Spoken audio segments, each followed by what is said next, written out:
Melanjutkan cerita sebelumnya, Ye Xingyun telah menyerap energi dari naga yang ada di ruang rahasia dalam papilon api. Dia juga menemukan seekor anjing yang merupakan Flame Supreme. Setelah keluar dari tempat tersebut, Ye Xingyun dikejutkan oleh kedatangan Gudan yang mengatakan kalau Ye Xingyun telah menghilang selama 10 hari dan saat ini adalah giliran Ye Xingyun untuk bertarung. Ye Xingyun juga terkejut mengetahui dirinya sudah menghilang selama 10 hari. Kemudian menanyakan apakah dirinya didiskualifikasi. Gudan mengatakan Ye Xingyun tidak terkena diskualifikasi. Dia menjelaskan, patriark keluarga Gu Tianhe, dan Gu Dudao sangat merekomendasikan Ye Xingyun. Di final kali ini bukan 20 besar, akan tetapi 21 besar. Satu orang tambahan adalah Ye Xingyun. Kebetulan hari ini adalah babak final. Jika hari ini Ye Xingyun masih tidak muncul, pastinya itu sudah terlambat. Mendengar penjelasan Gudan, Ye Xingyun tidak banyak berbicara. Dia segera melesat menuju tempat semifinal. Melihat begitu terburu-buru, Gudan menanyakan apakah Ye Xingyun mengetahui di mana tempat turnamennya. Berpindah ke suatu tempat, sebuah bendera besar dikibarkan. Para penonton mulai berbicara. Mereka merasa ada yang aneh, bertanya-tanya, kenapa mereka tidak melihat King Ging dari keluarga King, Xiyin dari ras iblis, dan para orang berbakat lainnya. Mereka mulai memberikan beberapa tebakan. Dia mendengar rumor, ada cahaya ajaib yang berkedip di nadi langit dan bumi yang terdapat di garis depan. Orang-orang berbakat pergi ke tempat tersebut untuk mendapatkannya. Temannya yang mendengar perkataan tersebut merasa kalau hal itu lebih penting dari festival ini. Temannya tidak sependapat karena hal tersebut hanyalah rumor. Saat ini pertandingan masih belum dimulai, yang membuat para penonton tidak sabar. Seseorang berkata ke Gu Dudao. Dia mengatakan, sampai kapan mereka akan menunggu Ye Xingyun? Orang tersebut juga mengatakan, kemungkinan Ye Xingyun ini tidak berani datang karena takut. Orang tersebut adalah patriark keluarga Sangwan. Gu Dudao menanyakan, apakah maksud dari patriark Qianqiu? Ye Xingyun ini adalah seorang penakut. Dia bertanya balik, apakah Qianqiu takut kalau Ye Xingyun akan muncul? Qianqiu tertawa terbahak-bahak. Dia berkata, kenapa dia harus takut? Gu Dudao kembali berkata, Qianqiu pasti takut kalau Sangwan Sanhao akan dikalahkan oleh Ye Xingyun. Mendengar perkataan Gu Dudao, Qianqiu tertawa. Seorang pria di ranah Wangtian tidak akan bisa mengalahkan Sanhao. Gu Dudao ingin menyaksikan kebanggaan Qianqiu terhadap putranya. Di lain sisi, Si Hao sudah kesal karena menunggu lama, namun pertandingan masih belum dimulai. Dia mempertanyakan mengapa mereka menunda pertandingan. Apakah karena mereka takut? Dia juga memberikan sindiran dan mengklaim tempat pertama adalah miliknya karena tidak ada yang sebanding dengannya. Gusin yang mendengar perkataannya menjadi kesal. Dia merasa pria tersebut sangat arogan. Namun Juntian yang bergabung dengan Gusin dan Gusun menyuruh mengabaikannya. Di lain sisi, Sangwan Sanhao juga menyindir Si Hao. Dia terlalu kekanak-kanakan. Tiba-tiba, di bangku penonton terjadi keributan. Mereka meneriakkan nama Ye Xingyun. Karena dia baru saja memasuki tempat tersebut, dia melesat ke tempat peserta final. Gu Dudao yang melihat Ye Xingyun merasa lega. Dia sudah lama menunggu. Merasa bersalah, Ye Xingyun meminta maaf karena membuat mereka semua menunggu. Dengan kedatangan Ye Xingyun, pertandingan final secara resmi dimulai.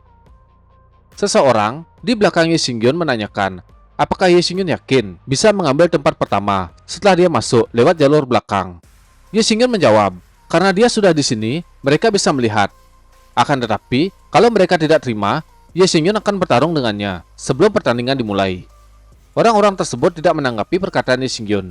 Panitia mengumumkan, hari ini adalah pertandingan terakhir daftar kaisar, dan peringkatnya juga dicatat dalam daftar kaisar. 10 hari kemudian, mereka dapat pergi ke makam kuno untuk berlatih.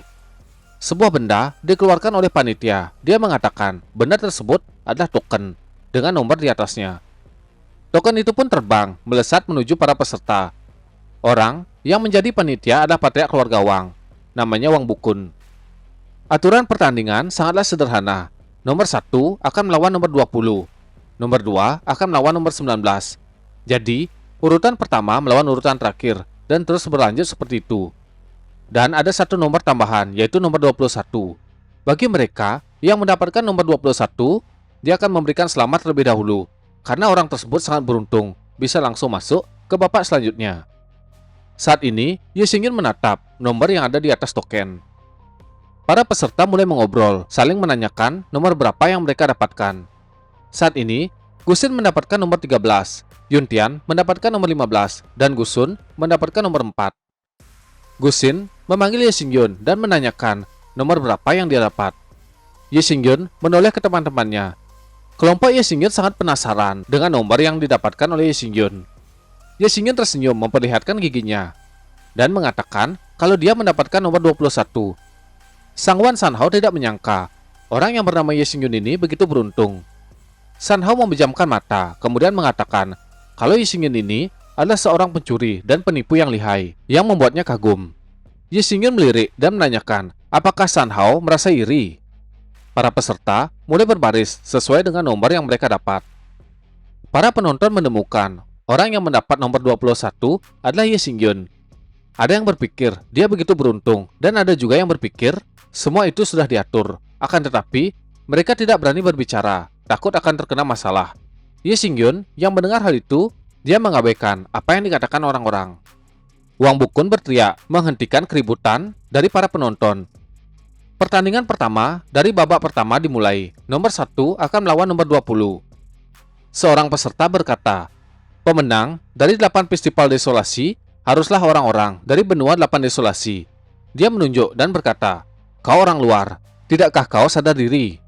Peserta yang berbicara berada di alam Wangtian, lapisan ke-9. Lawannya adalah Si Hao. Mendengar perkataannya, para penonton berkata, Li Gang dari keluarga Li, seorang dengan jiwa sejati dari generasi muda keluarga Li. Dia benar-benar memberikan wajah kepada benua 8 desolasi. Hal itu membuat orang-orang dari 8 benua desolasi sangat bersemangat. Mereka terus memberikan sanjungan kepada Li Gang. Si Hao menoleh dan memperhatikan para penonton yang menyanjung Li Gang. Dengan banyak sanjungan membuat Li Gang sangat bersemangat. Dia bersiap memberikan serangan kepada lawannya. Melihat musuh tidak seperti yang dikatakan oleh para penonton, membuat Si Hao terkejut. Li Gang maju menyerang, akan tetapi sikap Si Hao masih santai. Dia tidak bersiap ketika lawannya menyerang. Pukulan akan dilepaskan oleh Li Gang sambil berkata, apakah Si Hao ini tahu makna di balik latar belakang sebuah keluarga? Dia juga meremehkan jalan kultivasi musuhnya. Yang pasti, jalan kultivasinya tidak semulus yang dilakukan Li Gang. Aura pembunuh keluar dari tubuh Si Hao. Ketika pukulan beberapa senti dari tubuh Si Hao, tiba-tiba Si Hao tertawa menatap Li Gang. Pukulan belum mengenai Si Hao, namun Li Gang sudah terjatuh dan memuntahkan seteguk darah. Dia tidak mengetahui apa yang sebenarnya terjadi. Sebuah pedang menembus tubuh Li Gang dan keluar dari punggungnya. Di belakang punggung, tangan Si Hao menggerakkan pedang tersebut. Saat ini, Li Gang tertunduk di depan Si Hao. Kemudian Si Hao berkata ke Li Gang, kalau dialah yang tidak tahu makna keluarga di belakang mereka. Keringat dingin keluar dari wajah Li Gang. Dia menyadari kalau Si Hao telah merusak dantiannya. Dengan tatapan kejam, Si Hao menatap Li Gang sambil memberikan penghinaan. Sampah. Sekarang kau adalah seorang sampah. Si Hao melihat panitia, Wang Bukun, dan meneriakkan kalau dia tidak membunuh lawannya, hanya menghapus kultivasinya. Karena itu, dia tidak melanggar aturan. Gududao tidak menyangka dengan cara yang digunakan oleh bocah tersebut, yaitu menghancurkan kultivasinya. Panitia Wang Bukun tidak mempermasalahkan dan melanjutkan pertandingan tersebut.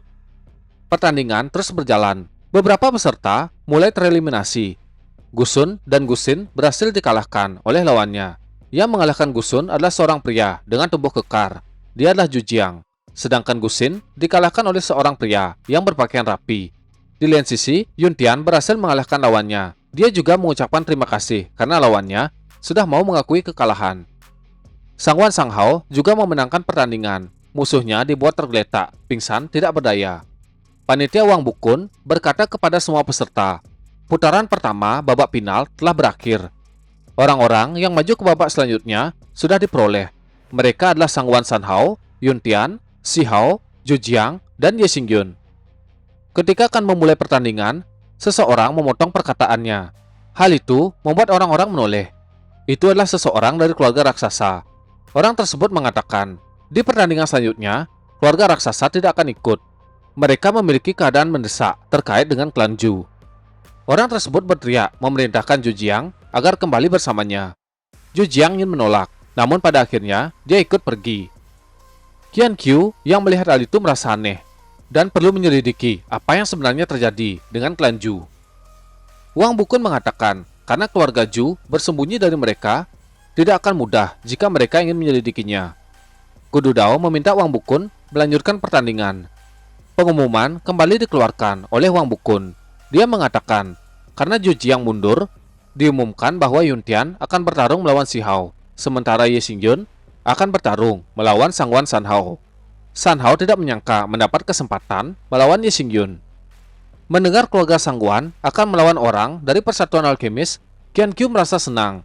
Dia bertanya, berapa banyak gerakan yang bisa dilakukan Ye Xingyun ketika melawan San Hao? Pertanyaan itu dilemparkan kepada Gudu Dao. Gudu Dao tidak bisa menebak pertanyaan dari Qian Qiu. Qian Qiu merasa hanya 10 gerakan atau lebih yang bisa ditanggung oleh Ye Xingyun ini.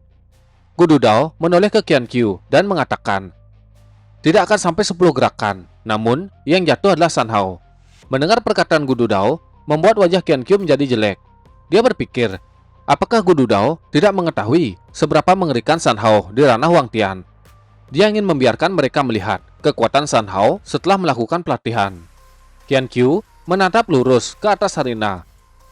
Kembali ke setengah bulan sebelumnya, terlihat seorang pria tengah melakukan pelatihan yang keras hingga membuat pakaiannya compang-camping.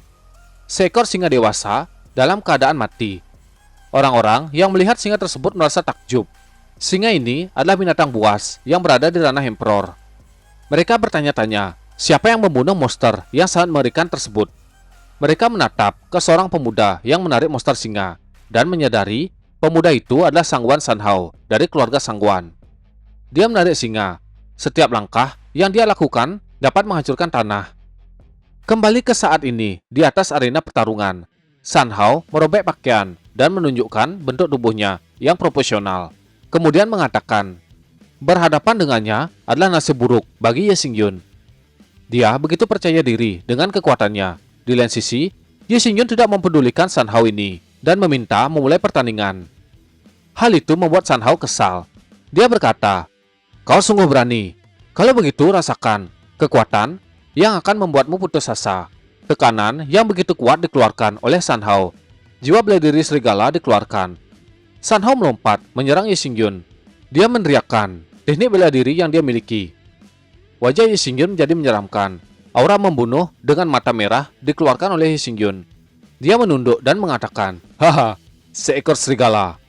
Xiao Jian, roh pedang, dia berkata, Master, biarkan aku memberinya pelajaran.